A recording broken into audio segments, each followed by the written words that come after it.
Hello, welcome to my YouTube channel, guys. Today I am going to make a new video. I want to reach 1 million likes. So please,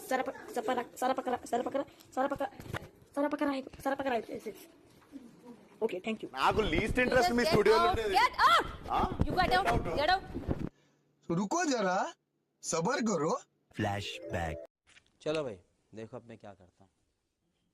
TV నేను viewers అందరికీ చెప్తున్నాం, కాస్త ఏ dialogues వెళ్తాయి, కాస్త బోల్డ్ content ఉంటుంది.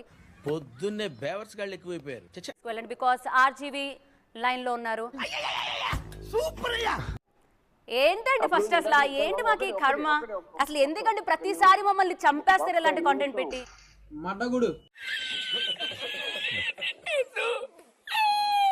నేను ఇందాక ఇచ్చిన వార్నింగ్ ఏమవుతుందో తెలుసా? పిల్లలు ఏ రోజు మీద వెళ్ళి వాళ్ళ దగ్గర చూసుకుంటారు, లేకపోతే ఫోన్లో చూసుకుంటారు. అంత అవుట్డేటెడ్ వార్నింగ్ ఇవ్వడం అనేది స్టూపిడ్. ఎక్స్ట్రాలు ఎందుకా? అమ్మాయిల్ని ఎలా కన్విన్స్ చేసి ఒప్పిస్తున్నారండి ఇలాంటి ఇంటర్వ్యూలకి? అంటే వాళ్ళు తెలివైన వాళ్ళు, మీరు కాదు.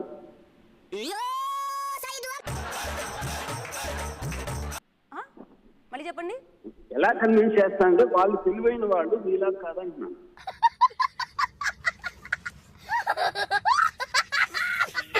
కాదండి, మీరు ఇవన్నీ చెప్తున్నారా? కెమెరాలు ఈ యాంగిల్లో ఉంటాయి, మిమ్మల్ని క్వశ్చన్ చేస్తాం, మీరు దీనికి ఆన్సర్ చేయాలి, ఇవన్నీ ముందుగానే చెప్తారా వాళ్ళకి? నేను అదే అడుగుతున్నా. అది అమ్మాయి చెప్పాలి కదా, మీరు కాదు కదా. ఏంటి సార్ మీ ఇద్దరి మధ్య కాన్వర్జేషన్ ఎలా ఉంటుంది? ఒక ఇంటర్వ్యూకి సంబంధించి ఒకవేళ హర్యానా కావచ్చు, ఇప్పుడు అశు కావచ్చు, మీకు మీ మార్కెట్ పెరుగుతుంది, నాకు నా మార్కెట్ పెరుగుతుంది, ఇలాంటివి ఏమైనా జరుగుతాయా సార్? మీరు టీవీ నైన్ పెట్టింది కూడా అందుకే కదండి. టీవీ నైన్ చూస్తే మీ రేటింగ్స్ పెరుగుతాయి, మీకు డబ్బు వస్తుంది, అందుకనే కదా. అందుకనే కదా మాకు కొన్ని ఎథిక్స్ ఫాలో అవుతున్నాను సార్, కొన్ని ఎథిక్స్ ఫాలో అవుతున్నాను. రామ్ గోపాల్ వర్మ ఎథిక్స్ ఫాలో అవుతున్నారు. రామ్ గోపాల్ వర్మ ఏ ఎథిక్స్ ఫాలో అవుతున్నారు సార్? కడుపు చించుకుంటే కాళ్ళ మీద పడుతుంది సామెతన్నారా?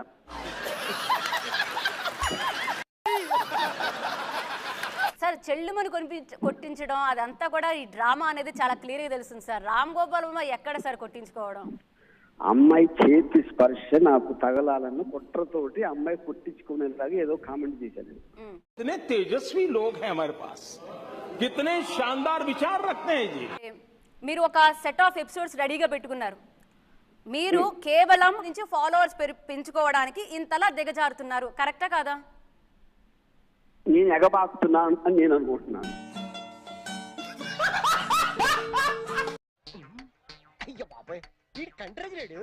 మీరు అమ్మాయిలకు ఇంటర్వ్యూలు చూపిస్తారా సార్? ఇది ఇలా వస్తుంది అది దానికి మీకేం నొప్పండి, వాళ్ళకి లేని కష్టం మీకు ఎందుకు? నాకు అర్థం కావట్లా సార్. వాళ్ళేం బయటకు రారు సార్, బికాస్ ఇదంతా జరిగిన ఒక మ్యూచువల్ అండర్స్టాండింగ్ తో వెళ్తున్న ఇంటర్వ్యూలు, అవన్నీ మా నెత్తి మీద వేస్తున్నారు, మా కళ్ళ మీద. అంత తెలివి ఉందా మీకు అది అర్థం చేసుకోవడానికి?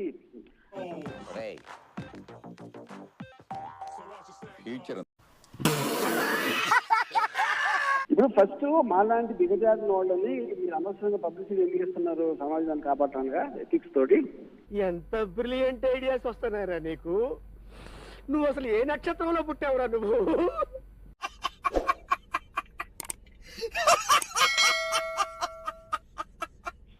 మళ్ళీ చెప్పండి సార్. మడ్డగుడు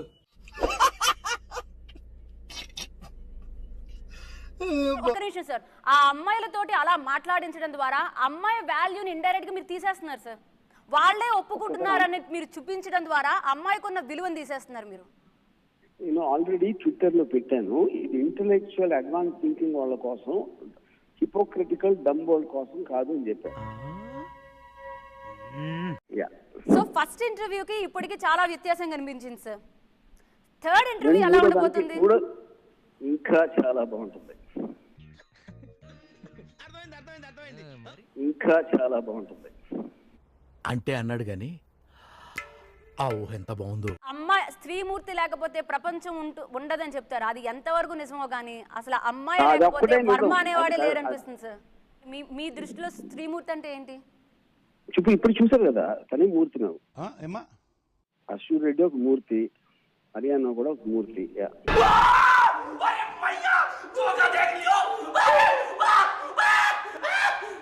కిషోర్ రెడ్డి ఒక మూర్తి, హరియానా కూడా ఒక మూర్తి.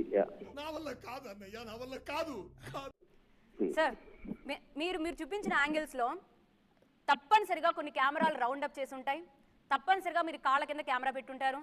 అసలు అమ్మాయిని ఎలా ఒప్పించారు సార్? TV9 నుంచి దేవి గారు ఫోన్ చేస్తే రాము అనుకుంటాడు ఇప్పుడు వాయిద్యానికి నాకు పిలిచాను, అంతేగాని ఎంత మంచి సినిమా తీశారండి, దేశానికి సేవ చేయడానికి మీకు ఒక సన్మానం చేస్తామని మీరు అంటే నేను అనుకోను కదా, అలాగే తను కూడా ప్రిపేర్ అయ్యి చేస్తారు వాళ్ళు.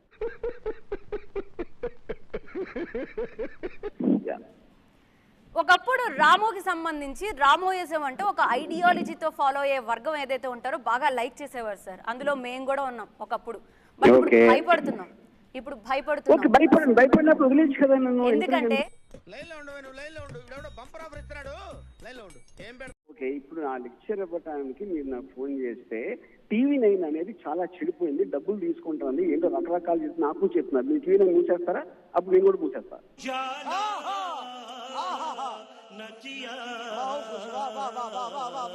బికాజ్ TV9 ఎప్పుడు ఎథిక్స్ బ్రేక్ చేయలేదు, కొన్ని చట్టాలకు సంబంధించి ఉంది, ఇప్పటికీ ఉంది సార్. ఆ లైన్ అయితే క్రాస్ చేయలేదు. But Ram Gopal Varma line cross చేసి వెళ్తున్నాడు. నేను క్రాస్ అయ్యాకే పుట్టా, నేను పుట్టిందే ఎథిక్స్ క్రాస్ అయ్యాక.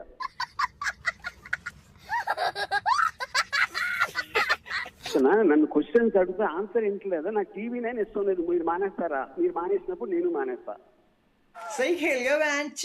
మీరు మానేసినప్పుడు నేను మానేస్తా.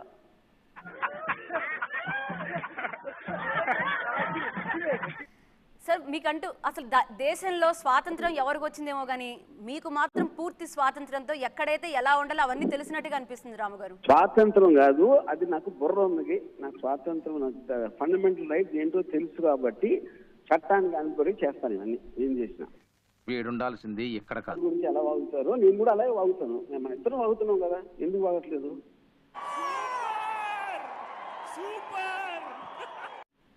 Okay sir, whatever. కానీ మీరు ఎవరినో సంస్కరించడానికి ట్రై చేస్తున్నారు, నేను కూడా అలాగే సంస్కరించడానికి ట్రై చేస్తున్నా. భయపడాల్సిన అవసరం లేదు. నెక్స్ట్ వచ్చే ఎపిసోడ్ దీనికి మించి ఉండబోతుందంటూ ఆయన హింట్ కూడా ఇచ్చారు. బట్ అమ్మాయిలు కాస్త ఆలోచించండి, బికాజ్ మీరు గనక ఇలాంటి ఒప్పుకొని ముందుకు వస్తే కనుక ఇంకా మ్యూచువల్ గా ఉంది, ఇంకా అంతకు మించి ఇంకేం మాట్లాడతారని చెప్పి ఆయన అడుగుతున్న క్వశ్చన్ కి ఆన్సర్ మాత్రం ఎవరు చెప్పలేరు. సో వర్మకు సంబంధించి మన కర్మ ఇలాగే కొనసాగుతుందని అనుకో.